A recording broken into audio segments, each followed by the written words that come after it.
Alhamdulillahirabbil alamin, shalatu wassalamu ala asrofil anbiya'i wal mursalin wa ala alihi wa sahbihi ajmain. Rabbi shrah li sadri wa yassir li amri wahlul 'uqdatam min lisani yafqahu qawli. Amma ba'd. Yang saya hormati, saya muliakan senior saya di Prof. Ali Nurdin PhD.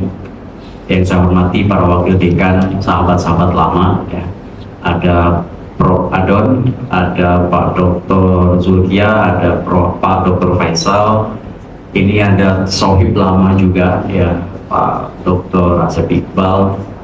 Ini teman lama juga ya, yang selalu berkomunikasi, Dr. Hamzah, Bapak Ibu dosen yang hadir di ruangan ini, teman-teman aktivis, teman-teman peneliti, teman-teman jurnalis kampus, atau mungkin juga teman-teman jurnalis dari luar yang hadir pada kesempatan pagi hari ini.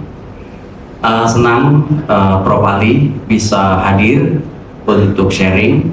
Disclaimer, saya periset akademisi bidang komunikasi politik. Jadi nanti bisa sharing soal isu-isu ini karena mungkin cukup lama menggeluti bidang komunikasi politik, sudah hampir 21 tahun ya, jadi ini bisa jadi bahan sharing, terutama membaca suatu topik yang dimintakan oleh Dr. Iqbal, Syekh Iqbal, soal Indonesia post Jokowi.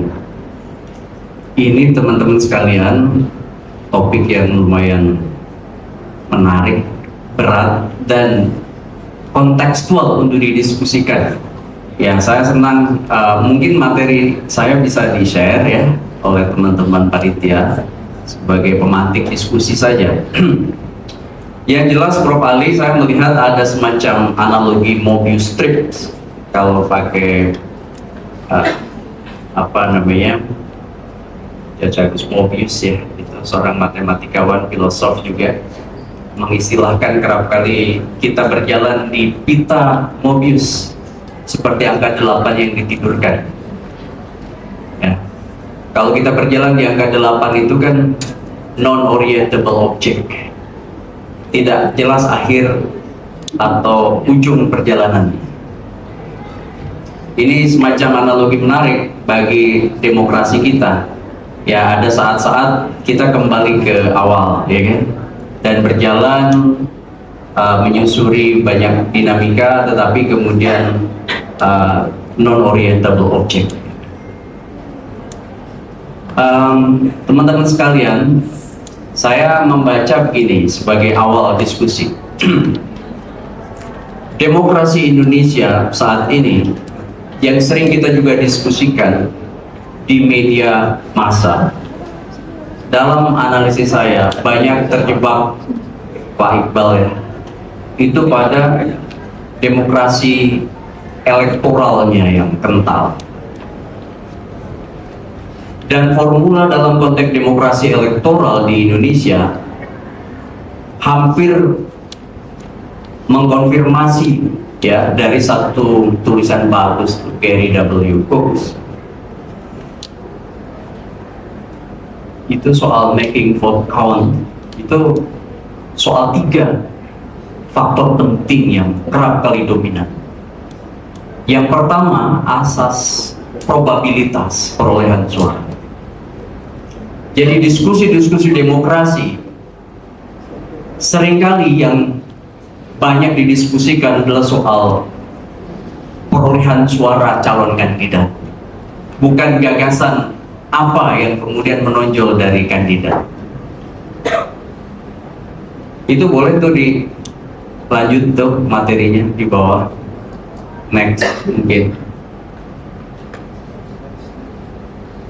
boleh dilanjut ya. Operatornya di belakang. Nah, jadi yang pertama, lanjut dulu ya Mbak, Mas Kang. Ini yang saya sebut sebagai asas probabilitas Gary W. Cox. Seperti perbincangan Pilpres kemarin, kan perbincangan lebih banyak bicara soal elektabilitas, bicara soal popularitas, bicara soal akseptabilitas. Ini kan bicara soal faktor yang hubungannya dengan bagaimana peluang kandidat memperoleh suara. Ketika bisa bicara soal hilirisasi sebagai sebuah gagasan, itu kan nyaris minor.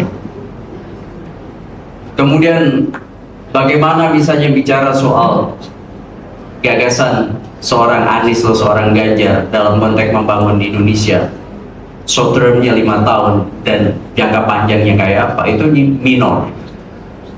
Sehingga teman-teman sekalian, kalau kita bicara demokrasi elektoral, yang ramai dibicarakan termasuk dalam diskusi-diskusi media adalah soal aspek probabilitas perolehan suara. Yang kedua, ini akan ramai juga soal benefit of office, keuntungan dalam kekuasaan.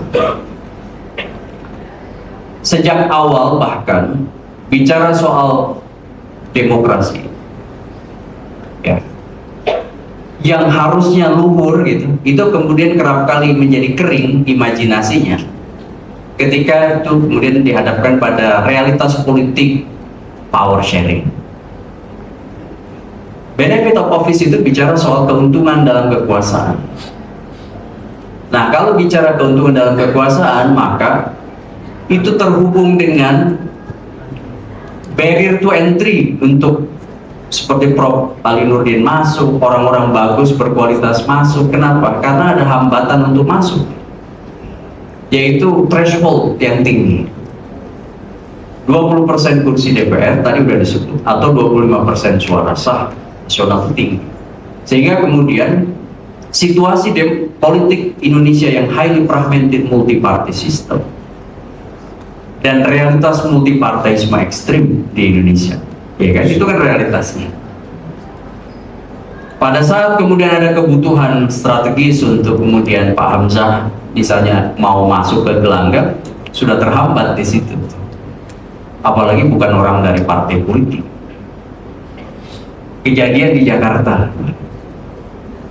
bagaimana orang yang punya peluang probabilitas perolehan suara tinggi tidak bisa masuk gelanggang pertarungan karena bicara soal keuntungan dalam kekuasaan. Pilkada jangan dibaca semata pilkada, tapi pilkada bicara harus ditempatkan dalam konteks landscape yang lebih luas, yaitu benefit of office dalam pembentukan pemerintahan. Maksud saya gini, pilkada Jakarta terimbas oleh ZOPA atau Zone of Possible Agreement dalam pembentukan pemerintahan, sehingga ada beberapa partai yang harus balik badan menjadi kimplas tadi, dan itu menyebabkan hilangnya peluang seorang Anies Baswedan masuk gelanggang pertarungan. Apakah itu real dan tidak lagi di backstage tapi udah di front stage? Nah, yang ketiga, faktor ketiga ini yang sangat jelas jarang terdiskusikan, tetapi faktor determinan utama, yaitu cost of entry, biaya masuk gelanggang pertarungan. Teman-teman sekalian, saya mengikuti pemilu dari dekat sejak 99, baik meriset maupun bertemu dengan high level dari para politisi. Dan faktor ini dalam demokrasi yang sangat terbuka seperti saat ini, itu menentukan faktor utamanya, kemenangan, cost of entry. Nah, sehingga kalau kita bicara soal demokrasi post Jokowi, harus membaca dulu dari konteks sebelumnya, yaitu pemilu 2024 ini. Saya tidak ragu dengan partisipasi. Coba lihat ke atas, bukan ke bawah ya, ke atas. Partisipasi kita tinggi, konvensional, rata-rata di atas 80% kan? Ya, kuantitas. Contoh ya, di pemilu 2024, Pilpres itu 81,78, DPR 81,42, DPD 81,3. Tinggi kan? Zaman Soeharto lebih tinggi lagi. Tapi apakah partisipasi konvensional, datangnya orang ke TPS, itu merepresentasikan kualitas demokrasi? Tidak. Meskipun kita nangkring di 3 besar partisipasi tertinggi. Jadi jangan terjebak pada mitos negara demokrasi membaik pada saat partisipasi orang ke TPS tinggi. Itu poin pertama di sesi saya kuliah umum. Lanjut di bawah. Nah, ini menurut saya penting teman-teman sekalian. Jadi bukan hanya bicara soal electoral outcomes, tapi lihat juga electoral law-nya. Kalau hukum tiba-tiba bisa diubah jelang kontestasi, artinya electoral law kita buruk.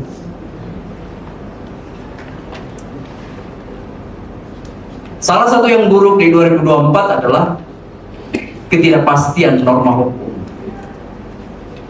Pada saat misalnya kemarin menjelang Pilpres ada pengubahan. Hukum itu harus melampaui kepentingan individu dan kelompok kecil. Tapi harus berperspektif bonum comum, kepentingan atau kebaikan bersama. Nah, kalau kemudian hukum bisa diubah menjelang perhelatan, artinya memang diperuntukkan bagi sedikit atau sekelompok kecil orang saja. Electoral law-nya berarti bermasalah. Berikutnya adalah electoral management. Bagaimana misalnya KPU dari pusat hingga daerah, kinerja Bawaslu dari pusat hingga daerah.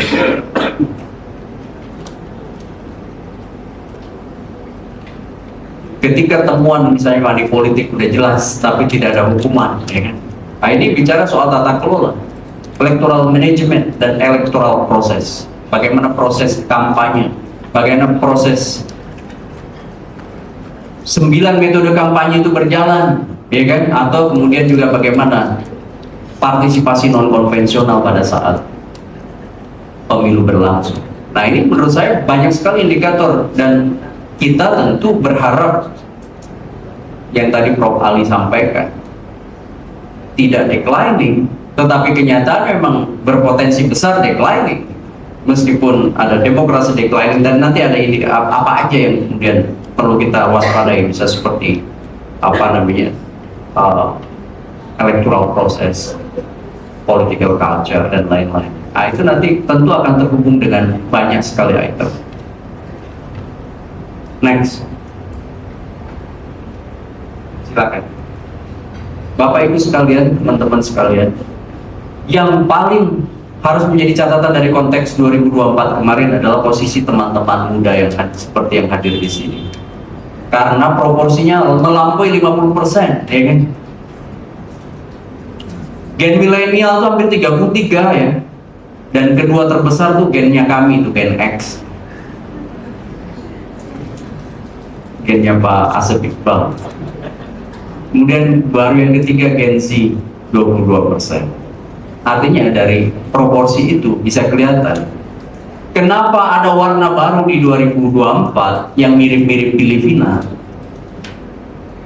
soal digital campaign, dan mulai turunnya ya politik gagasan itu ke law politics.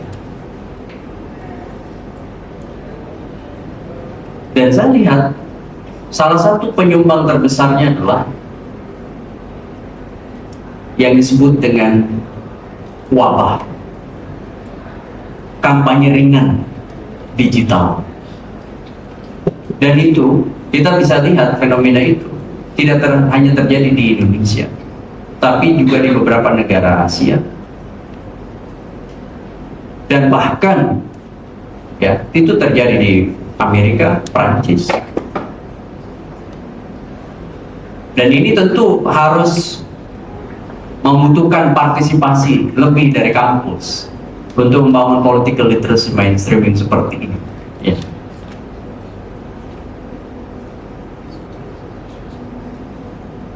Propaganda komputasional itu memainkan peran sekali kemarin di Pilpres 2024.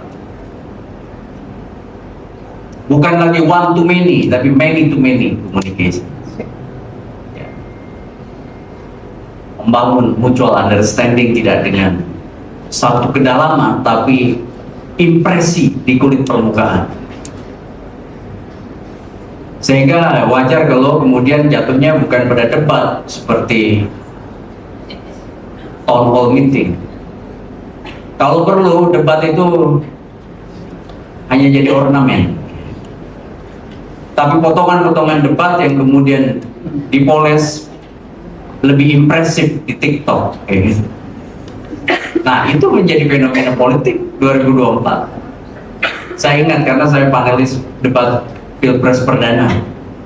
Saya menyusun soal itu per kali 3 hari di salah satu hotel di Kuningan. Kita bikin 77 soal dan kemudian diperas jadi 22 soal baru dimasukin KPU. Satu soal 3 lembar kajian akademiknya, hasil riset, data bersama tim lain. Jadi satu soal lampirannya 3 hasil kajian. Tapi itu menjadi natif ketika proses diskusi berjalan. Dan publik juga tidak mendiskusikan, lebih banyak mendiskusikan joget-joget.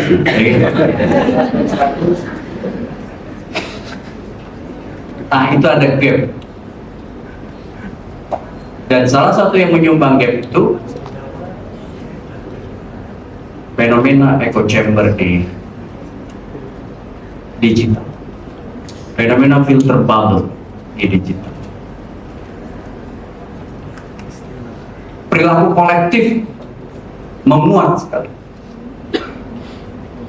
Kalau pakai Gustav Le Bon gitu bicara soal the contagion, itu ada penularan yang luar biasa di sosial media ketika rame dengan model algoritma ya, dan itu kemudian mewabah menjadi satu tren pembincangan. Dan tren perbincangan itulah yang menutup politik gagasan. Kelas berisik dari X atau Twitter dulu ya tidak terlalu banyak memengaruhi perubahan perilaku memilih. Lanjut. Saya sedikit ada catatan dari pemilu 2024 kemarin. Ini yang tadi saya sebut tren gimmick, populisme, dan propaganda komputasional. Ini 3 yang warnanya kental sekali di pemilu 2024. Itu juga yang memenangkan Bongbong Marcos ya, dan Sara Duterte. Dan sebenarnya fenomena internet dan politik itu menjadi satu hal yang menarik untuk diriset ya, dari sejak kemenangan Barack Obama ya, dari sisi positif, utopian perspektif, menguatkan demokrasi, termasuk fundraising. Teman-teman sekalian, pertarungan Pilpres kemarin sejujurnya itu pertarungan 3 gaya. Cuman ada gaya yang berkamuflase. Ini untuk teman-teman mahasiswa. Sejarah elektoral kita sejak pemilu 99, terutama Pilpres pertama langsung 2004, ya, itu hanya akan dimenangkan, ini kalau rumus utamanya, oleh gaya equalitarian style.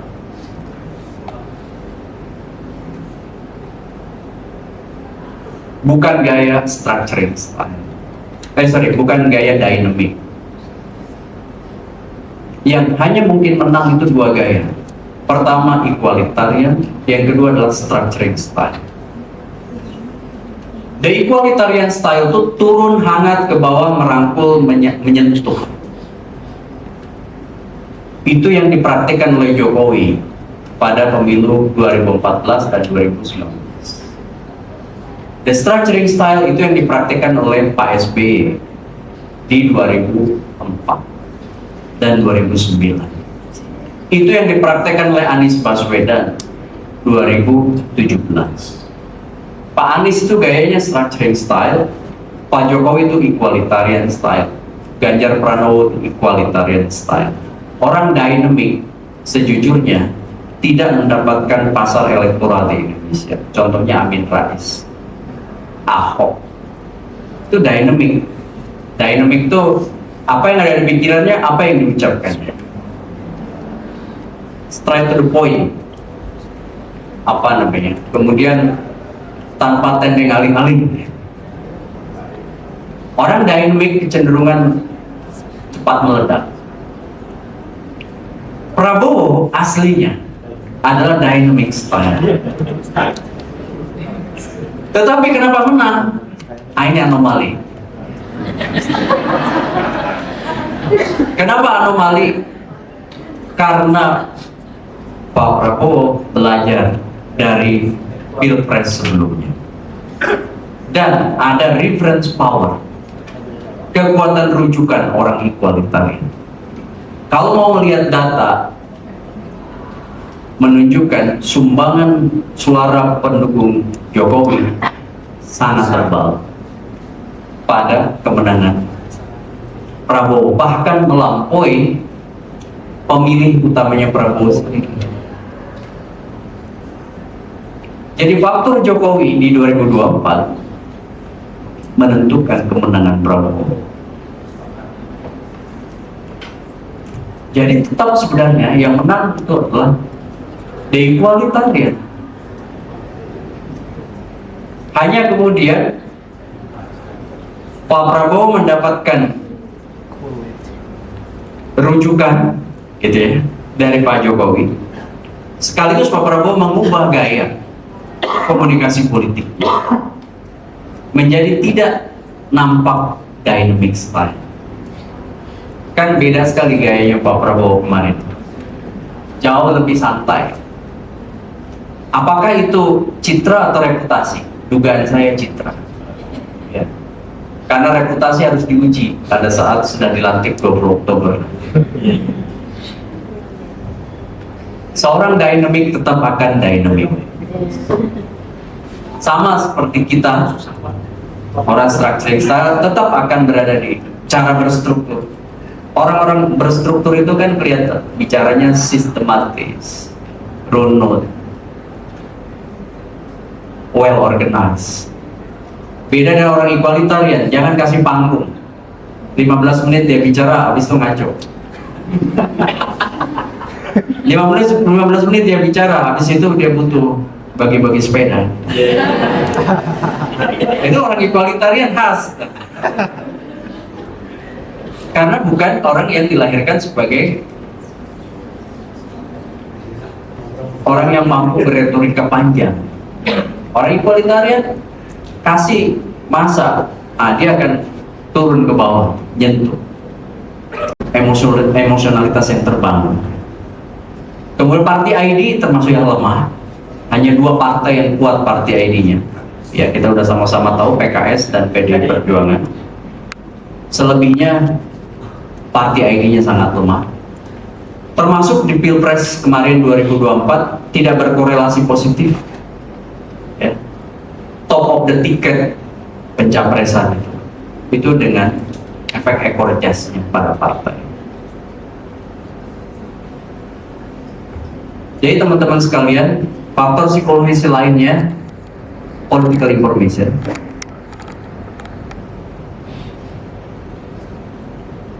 Oke, kita masuk ke sini. Jadi, konteks pemilu Pilpres 2024 kemarin, saya lihat Pak Prabowo Gibran itu kan 58,6% suaranya. Jadi kalau kita lihat ini, dalam bacaan saya, dalam analisis saya, boleh berbeda pandangan. Ada 4 faktor yang kuat menjadi penyumbang kemenangan. Pertama adalah reference power Jokowi. Itu teraba juga di data hasil survei. Yang kedua, faktor Prabowo, perubahan gaya komunikasi. Dan pemilih dengan proporsi paling besar, yaitu Gen milenial dan Gen Z, ketika digabung, itu memang terbaca hasilnya lebih banyak memilih Prabowo. dibanding dua pasangan lain. Kemudian yang ketiga, dukungan pemilih pemula. Kemudian yang keempat adalah narasi dan digital campaign seperti saya jelaskan tadi. Nah, nanti saya akan bicara aspek-aspek itu lebih detail. Lanjut. Ini contoh yang tadi saya sebut sebagai faktor ya, Jokowi dan Prabowo. Kalau melihat ini, sumbangan suara Pak Jokowi pada Prabowo di antara 22 sampai 29%. Migrasinya pemilih Jokowi ke menjadi pemilih Prabowo. Termasuk lebih besar dibanding pemilih Prabowo-nya sendiri di pemilu sebelumnya. Jadi kalau faktor pemilih Prabowo sekitar 18,3 sampai 24% Pak Iqbal. Jadi artinya memang kita tidak bisa menutup mata nih Pak Hamzah. Sumbangan suara Jokowi pada kemenangan Pak Prabowo itu tinggi. Lanjut. Pemilih pemula juga demikian. Ada migrasi pemilih pemula terutama pada saat ada sosok Gibran masuk di line up Prabowo. 67,1% pemilih pemula mendukung Prabowo Gibran. Ini salah satu yang kemudian menyumbang kenapa seperti teman-teman ini mungkin sebagian di antara di sini nggak memilih, tapi proporsi besar dari pemilih anak muda memilih Prabowo itu menjadi faktor penentu kemenangan Prabowo juga. Lanjut. Indonesia post Jokowi. Nah ini topik utama kita. Politik would never be the same. Tidak ada jaminan Kim Plus itu solid.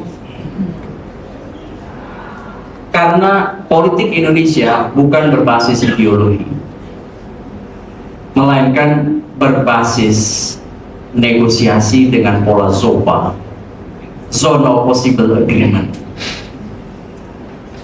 Apa yang kemudian bisa merekatkan di wilayah ZOPA negosiasi itu? Menurut saya adalah kepentingan strategis masing-masing kekuatan partai politik. Jadi bacaan awal ya. Kalau kemarin saya diskusi di Kompas TV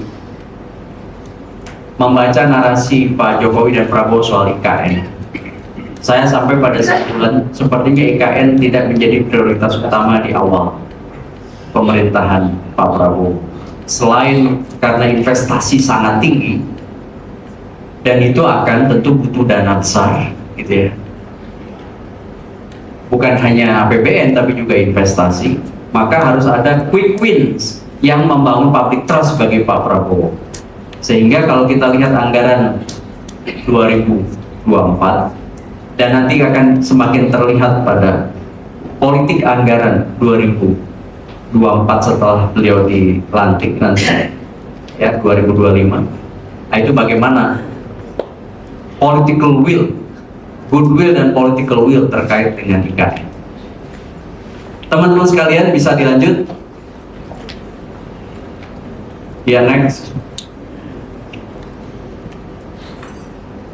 Nih, pertama, menurut saya setelah era Pak Jokowi, bacaan pertama saya modelnya akan model konsensus. Dan ini menguatkan pola konsensus ini, menguatkan satu, realitas politik Indonesia yang highly fragmented multi-party system. Dengan model seperti ini, pemenang pertama itu kan Pak PDI Perjuangan ya, 16,7%. Kedua Golkar, kemudian ketiga Gerindra, Golkar 15, Gerindra 13%. Dan kekuatan yang terfragmentasi ini kerap kali ketika tidak ada partai yang dominan, pilihannya adalah pada model konsensus. Kalau model konsensus, ya, maka kata kuncinya ada di negosiasi. Mungkin tidak berubah cepat, mungkin. Contoh ya, 1 Oktober DPR dilantik. Dan itu pasti bicara soal negosiasi alat kelengkapan. Mulai dari ketua, pimpinan, ya, dan macam-macam, termasuk alat kelengkapan lainnya seperti badan legislatif dan lain-lain. Kemudian habis itu 20 Oktober pemerintahan dilantik. Highly fragmented multi-party system, harus ada politik akomodasi di kabinet. Dugaan saya, sementara yang bisa salah, kemungkinan besar koalisi era Pak Prabowo mungkin jauh lebih besar dibanding koalisi era Pak Jokowi. Kalau PKS saja sudah masuk, tinggal posisi PDI Perjuangan, dan PDI Perjuangan juga berpotensi masuk. Maka kalau begitu, pola hubungan politik bukan pola the ruling party sama oposisi, Pak Prof. Ali, tapi lebih pada pola konsensus. Model pemerintahan, model konsensus akan sangat dipengaruhi oleh titik temu dari kepentingan kekuatan partai, termasuk dalam konteks ini adalah who get what, when, and how. Lanjut. Yang kedua, pola kekuasaan. Saya melihat pola kekuasaan akan berpola koopsi dan kolusif. Ini yang oleh Dan Slater disebut sebagai kolusif demokrasi.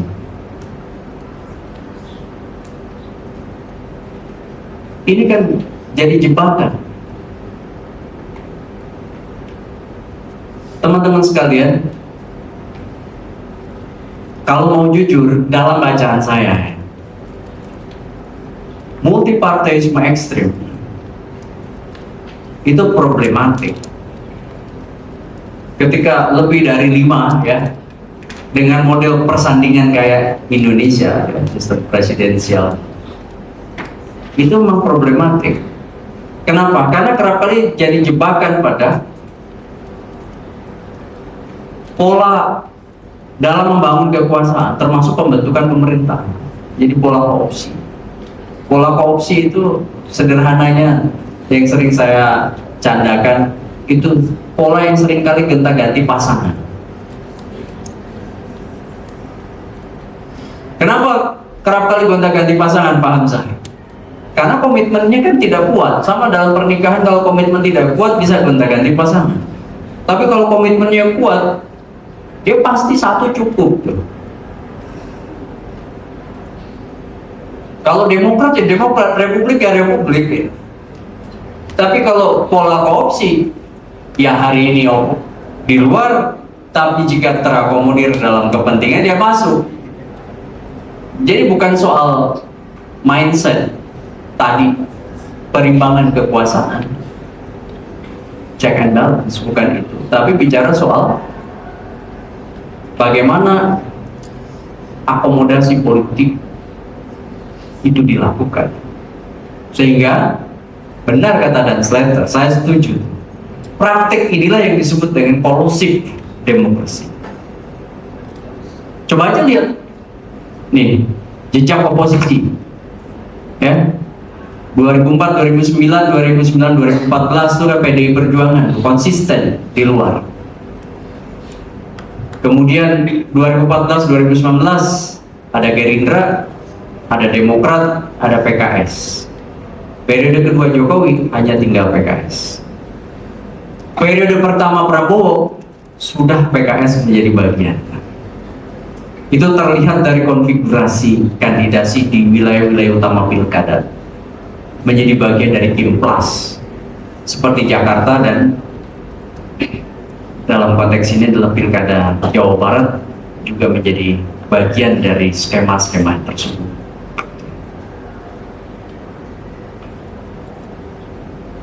Dugaan saya Pak Prof Ali, PKS mungkin dapat benefit of office besok 20 Oktober. PDI Perjuangan bagaimana? Tidak ada barrier antara Bu Mega dengan Prabowo. Yang ada barrier adalah antara Pak Jokowi dengan Bu Megawati. Artinya, kalau politik akomodasinya dilakukan oleh Prabowo, maka peluang PDI Perjuangan menjadi bagian dari pemerintahan Prabowo itu juga sangat besar. Karena di luar menjadi oposisi, menjadi kekuatan penyeimbang itu sangat berat. Dari sisi power relation dan logistik. Lanjut. Kemudian tendensi yang akan menguat apa? Post Jokowi ini, menurut saya tendensi mayoritarian. Bapak Ibu sekalian, teman-teman yang berbahagia, tendensi mayoritarian sudah dimulai sejak era Pak Jokowi kemarin. Terlihat dari ketika mayoritas mengamini, maka apapun produk bisa diselesaikan. Contohnya revisi Undang-Undang KPK. Contohnya adalah Omnibus Law.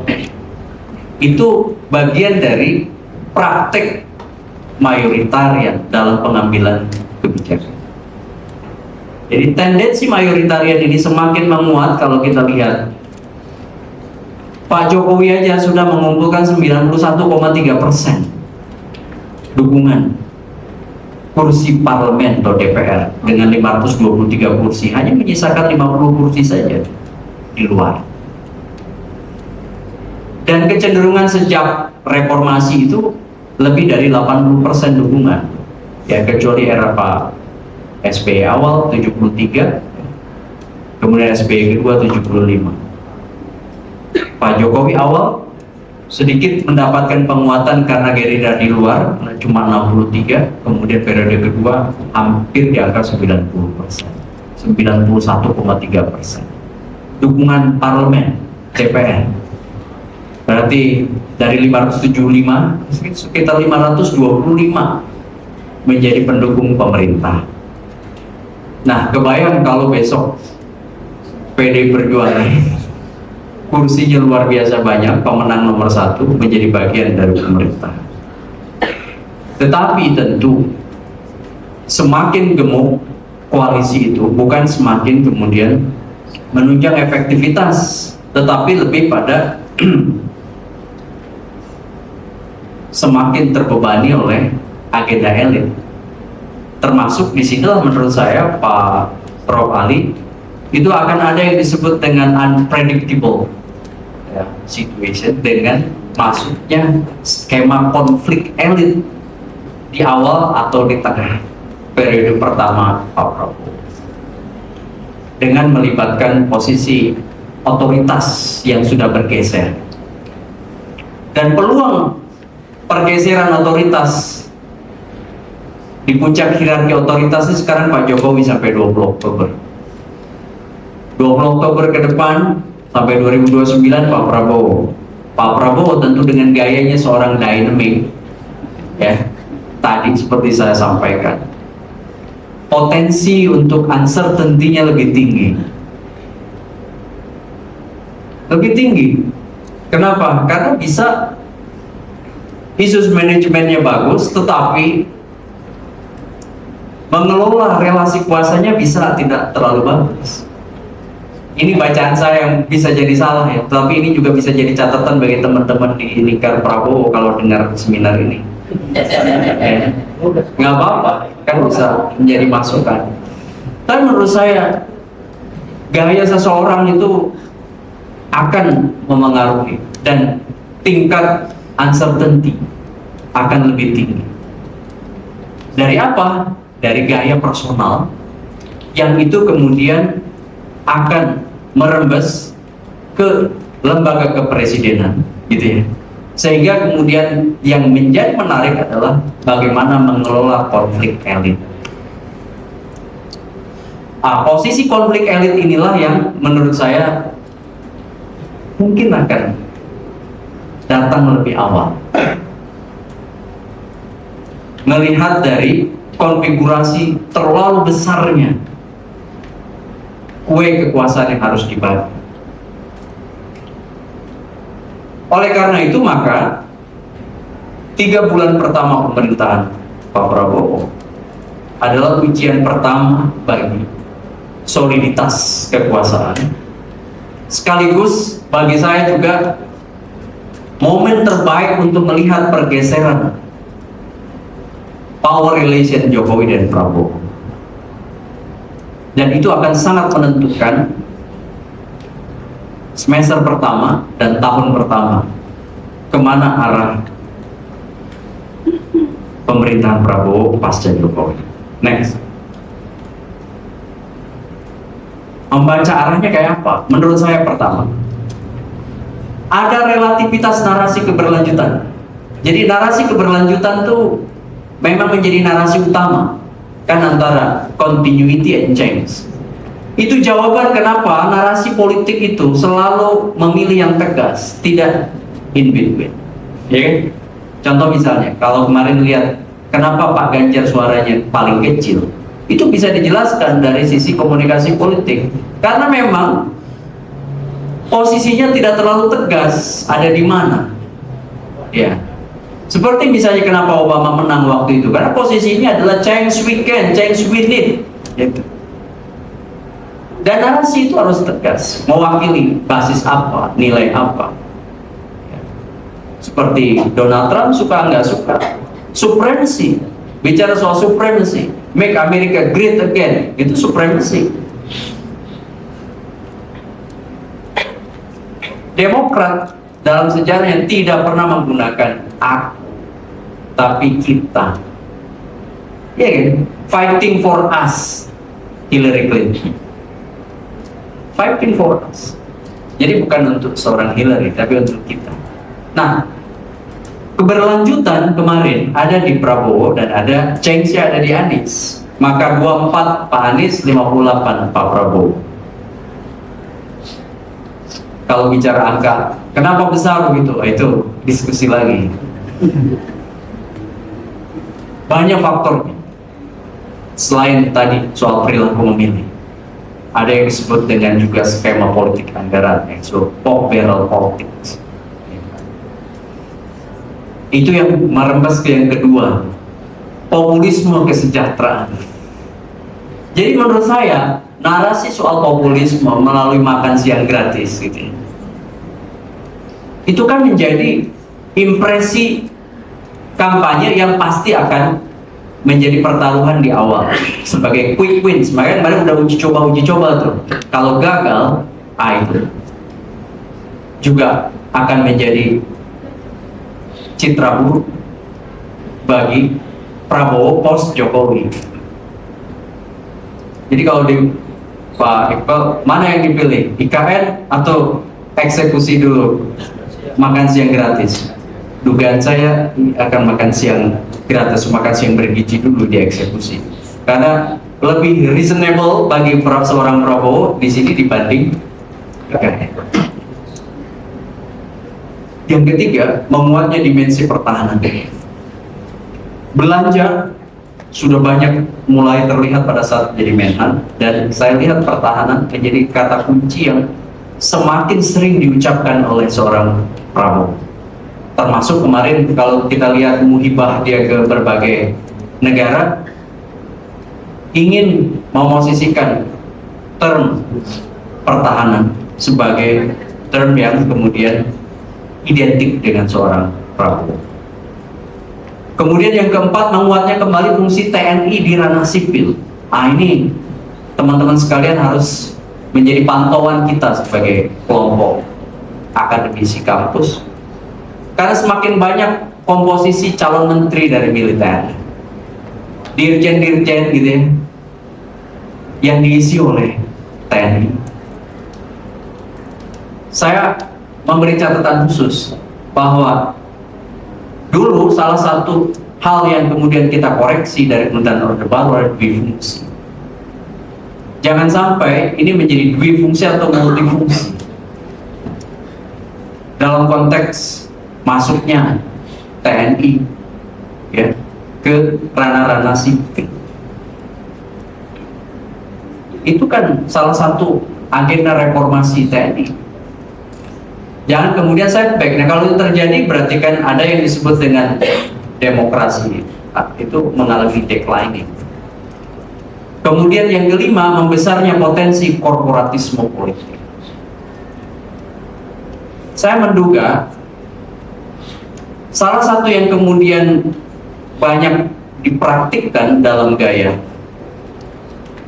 seorang pemimpin bertipologi dinamik adalah kepastian, dan itu butuh sumber daya yang kemudian terukur dan kumulatif. Kalau kemudian ada situasi-situasi yang banyak tidak terprediksi, maka ledakan itu bisa terjadi kapan saja.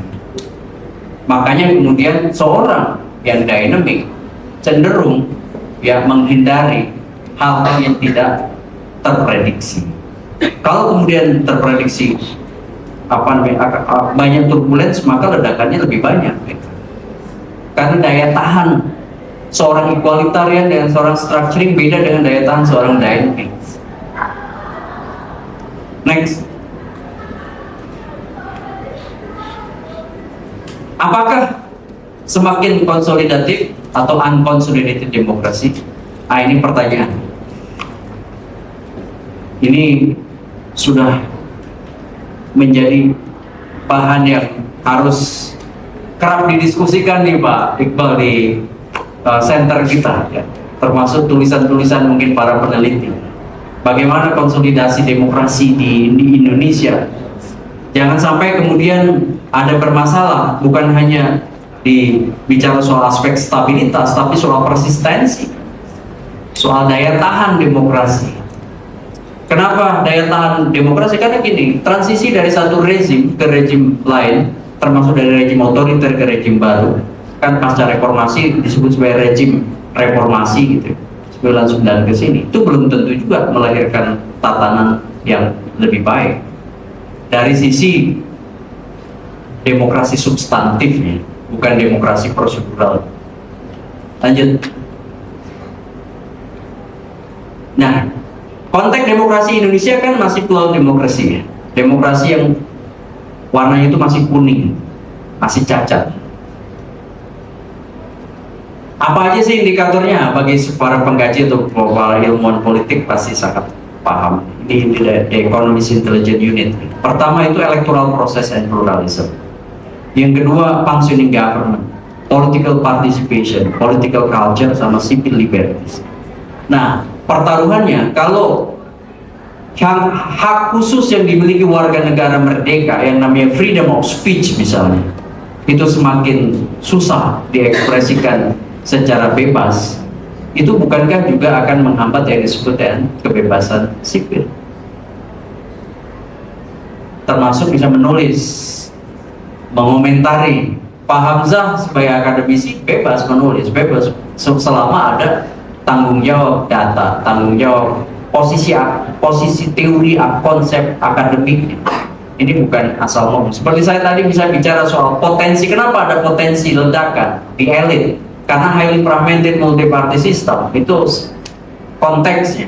Kenapa misalnya Pak Prabowo kecenderungan tingkat uncertainty-nya tinggi? Karena gaya tipologinya dynamic style itu bisa dijelaskan secara akademik gitu. Kalau ada bantahan teori atau konsep lagi gitu, atau bantahan data, ya kayak tadi kan data 90% era Jokowi dengan masuk Pak PDI Perjuangan berarti lebih besar lagi, sehingga apa? Berpola nanti koopsi, ya kan? Itu kan semua bukan ngomong asal, ya kan? Melainkan berbasis konsep atau berbasis teori. Nah, Teman-teman sekalian, electoral proses itu saya agak mengkhawatirkan di pilkada ini. Semakin banyak kandidat tunggal, terus naik, dan oligarki yang menguat dengan munculnya bukan the real kandidat, tapi pseudo kandidat atau shadow kandidat. Pak Prof Ali, coba mungkin teman-teman mahasiswa FISIP UIN Bandung ini ada satu riset soal pilkada 2024. Dari sekian banyak yang kandidat tunggal lawan kota kosong, itu siapa mereka itu? Itu jadi menarik. Identifikasi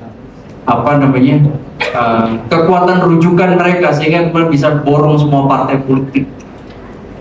Ini menjadi kajian yang menurut saya bisa sumbangsi kita di 2024 ini. Kenapa? Electoral process menjadi poin penting dalam indeks demokrasi. Jangan sampai ketika misalnya sekarang kita ada di flow demokrasi justru jatuhnya menjadi hybrid atau menjadi authoritarian lagi. Kan full demokrasi menjadi ekspektasi, ya. Sementara kemudian kalau misalnya keberfungsian pemerintah tidak baik, partisipasi politik hanya dianggap yang partisipasi politik konvensional ke TPS, sementara protes misalnya atau demonstrasi atau misalnya besok kritik mimbar akademik di kampus mengalami hambatan, itu kan sudah memengaruhi aspek-aspek ini, gitu. Langsung memengaruhi aspek political participation sama civil liberties. Jadi Bapak Ibu teman-teman sekalian, faktor-faktor ini menurut saya faktor yang menyebabkan kita harus memberi catatan khusus di awal. Kita tidak benci pemerintah karena kita bagian dari warga negara, apalagi di PTKIN, ya kan, apalagi universitas-universitas yang menurut saya punya komitmen tinggi lah pada functioning government, gitu, ya kan. Kritik adalah cara kita menyayangi pemerintah. Seperti tadi, bagaimana pola opsi itu bisa melahirkan banyak ekses, bukan hanya dari sisi politik, tapi sisi ekonomi. Kalau kemudian misalnya organisasi kemasyarakatan, ormas keagamaan sudah diberi main di wilayah yang tingkat resikonya tinggi, syukur kalau kemudian bisa memainkan peran dengan baik. Kalau enggak, maka ormas keagamaan apalagi penyangga besar civil society ikut runtuh. Lantas siapa lagi? Kalau yang besar tiang penyangganya udah main tambang misalnya, ya kan? Itu repot nanti, ya kan? Siapa yang didatangi Pak Jokowi waktu itu, kan? Dia datang ke Keramat, dia datang ke Menteng, sehingga kemudian stabilitas politik bisa terjaga. Nah, ini jangan sampai kemudian ikut di wilayah yang high risk, ya, dan itu kemudian nanti posisi ormas keagamaan itu harus menjadi organisasi massa keagamaan yang menguatkan civil society, bukan eksekutif pemerintah semata, maksud saya begitu. Lanjut, ini bagian-bagian akhir. Modal awal Prabowo apa? Menurut saya pertama dukungan besar koalisi Kim Plus, itu udah jelas. Yang kedua, transisi pemerintahan lebih terkoordinasi. Terlepas dari kritik, satu hal yang bagus dari pemerintah, calon pemerintahan mendatang adalah transisinya itu jauh lebih awal. Contoh misalnya menempatkan beberapa wamen di kementerian lebih awal untuk transisi, termasuk mendirikan kantor komunikasi kepresidenan. Itu satu lembaga yang dari dulu di berbagai tulisan saya, baik di Kompas maupun di Jakarta Post, Pak Iqbal, itu saya sering tulis pentingnya komunikasi kepresidenan seperti West Wing di Amerika. Nah, itu transisi pemerintahannya harusnya lebih terkoordinasi. Legitimate powernya ada di pemilu. Itu kelebihan dari atau modal awal Prabowo. Next. Tantangan Prabowo apa? Pertama, menjaga konsistensi image dan reputasi. Nah, itu seperti saya tadi bilang. Problemnya adalah konsisten nggak? Karena kemarin kan mengadop, ya kan?